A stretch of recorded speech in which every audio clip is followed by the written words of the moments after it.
Grabe yung Team Believe.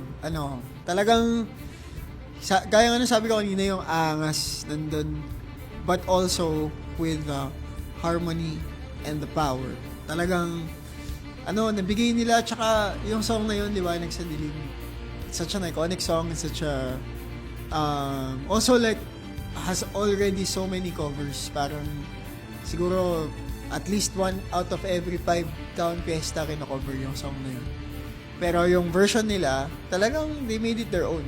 Parang, Yes. Tsaka, din I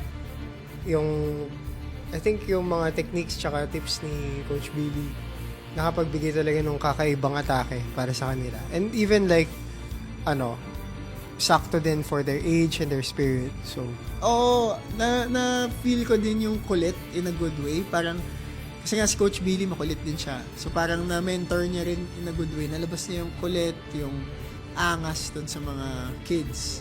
I know it was a very tough decision para kay Coach Billy. Kasi, magkakalapit talaga. But at the end of the day, alam kong kailangan rin niyang pumili ng isa. And he made the right choice.